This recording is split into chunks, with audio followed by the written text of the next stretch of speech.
What's going on, folks? Zach from Uchuu Shelf here. Hope you guys are doing good and reading lots of manga. Today I want to give you guys my first impressions, my review of a manga that I claim to be my 2019 manga of the year. Now, to say this manga is the best manga of all of 2019 when 1, it didn't come out in 2019, and 2, I didn't read it until November 2019, is, yeah, maybe a bit of a bold statement, but this manga left such a lasting impression on me that I became an instant fan after the first chapter. And as I guessed, this manga is just rising in popularity. It is going places that manga usually goes, like live action movies and anime adaptations. And the manga I want to talk to you guys about today is Ken Wakui's Tokyo Revengers. So without further ado, let's get into it. Tokyo Revengers follows Takemichi Hanagaki, who one day learns that his only girlfriend, the only girlfriend he's ever had from all the way back in middle school by the name of Hinata, has passed away along with her brother at the hands of the notorious Tokyo Manji Gang. With his life being a complete waste, and by that I mean having a crappy job, having a crappy apartment, bosses like 6 years younger than him, and being a complete and total virgin, he finds himself leaping back in time to his delinquent middle school days after being pushed in front of a moving train. Determined not only to alter history to save his girlfriend's life, but to make the most of a second chance that very few people actually get, Takemichi befriends Mikey and Draken, two of the head honchos of the Tokyo Manji Gang, in order to find out just who is responsible for Hinata's death, so he can find a way to enact his revenge. In trying to uncover the mystery behind Hinata's death, Takemichi manages to save her younger brother Naoto, who back in the present day is a detective tasked with bringing down the Tokyo Manji Gang. Discovering that a handshake with Naoto can send Takemichi freely back and forth in time, the two of them come up with a plan to take down the Tokyo Manji Gang once and for all. However, as Takemichi gets better acquainted with Mikey and Draken, the more difficult getting his revenge is proving to be. Now, before I get into my thoughts on Tokyo Revengers, I do want to give you guys a bit of a preface to this because you're going to see some imagery that is, well,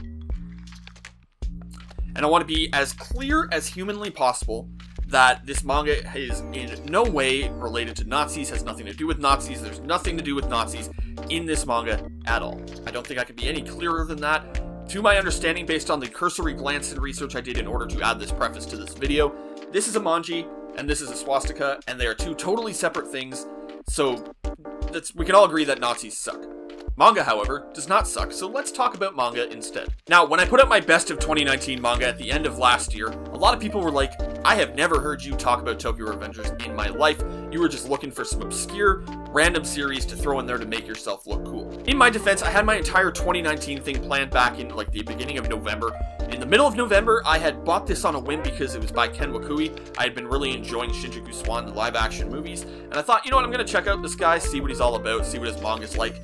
And within the first chapter of this manga, immediately hooked. Tokyo Revengers, at least for me, has the perfect blend of everything, and I mean everything that I love about manga and fiction. It has delinquents beating the piss out of each other, it has a fantastic mystery, it has time travel, it has the best revenge story I've possibly read in quite some time, and it has characters that are so well written that those with morals are finding themselves having to sacrifice them in order to get what they want, and those we consider moralists end up being the ones who are more kind-hearted. The art itself is also just fantastic in the way that it portrays the urban jungle we all know as Tokyo. A wide range of just fantastic character designs, and the dozens upon dozens of hilarious facial expressions that deliver a laugh with infallible timing. While the story itself may not be the most original story in manga, in fact I could sit here for a good 15 minutes and give you guys a 1-1 comparison with much of Kei-sanbei's Erased. The execution of this manga and story is just done so well that that does not matter at all. Now, there is one criticism that I see touted about anime and manga on all of social media through the entirety of me being an anime fan, and it's usually about characters when somebody says,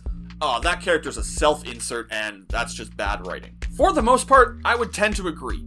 To some degree, I think Takemichi is somewhat of a self-insert character, but I think, specifically for Tokyo Revengers, it really honestly just works as a literary device. I say that because I think it is a perfectly acceptable way to explore a story through a character. Specifically in Tokyo Revengers, because how many of us out there don't look back on one point of our lives or another and think, yeah, I could do that again and then maybe my life would be a bit better in the future. Anyone who says otherwise, just lying.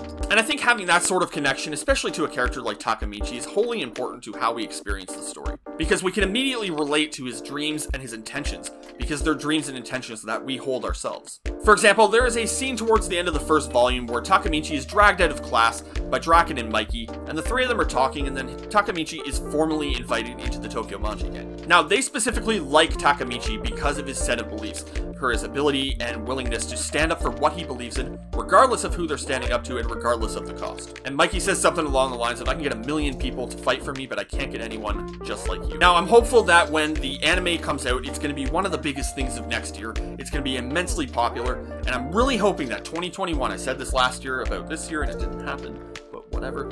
I'm hoping that 2021 is the year of the Yankee or the year of the delinquent, because there is nothing more interesting than just getting to know characters and then watching them beat the shit out of each other. More specifically is that I want to see more of Ken Wakui's manga make it overseas. He has another manga called Shinjuku Swan that was adapted by Shion Sono into 2 live-action movies that were just fantastic, by the way. And it seems to be that delinquents and gangs and stuff like that seems to be Ken Wakui's bread and butter, and he does it so well that, like I said, hopefully this is the start of just a boom in popularity for delinquent manga. Now, Tokyo Revengers is being released in the West by Kodansha. There are currently 14 volumes out. The 15th one, I believe, is coming out the middle of next month. And unfortunately, it is digital only. But probably not for long. So if you're not a fan of digital manga, I would say wait it out, because I would be willing to wager that it is 100% getting a physical print release. And here's why. Number 1, it's insanely popular in Japan, and its popularity is only growing in the West day by day. Number 2, it won Best Shonen in the 44th Annual Kodansha Manga Awards. Pretty big deal. And number 3, it's getting an anime next year. Anytime that there is a popular anime, manga sales tend to go up. This is science, by the way. And it would make no sense for an immensely popular anime to have a manga that is digital only. So you will be able to one day throw these up on your bookshelf, and I cannot wait for that, because I am sick of reading digital.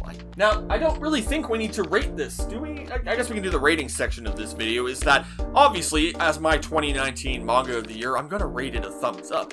This manga has something for everybody.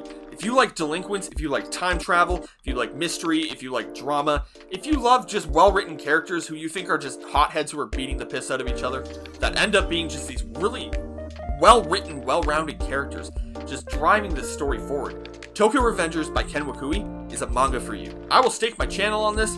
This manga is going to blow up by the end of the year, and this is going to be one of the best anime of 2021, hands down. If you don't care about digital manga and you want to check it out anyway, I will leave some links in the description below for where you can buy it, where you can read it, and all of that good stuff, because, like I said, this is going to be a good manga. You are going to 100% enjoy this.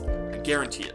I really honestly do. But hey, thanks for sticking around, thanks for watching the video and listening to me prattle on about manga. If you want to see more videos like this, don't forget to like, subscribe, comment, share. You know the whole YouTube spiel. The more that these videos get out here, the more people watch them. The more I think, yeah, alright, people want to watch this, I'll make more. Thanks.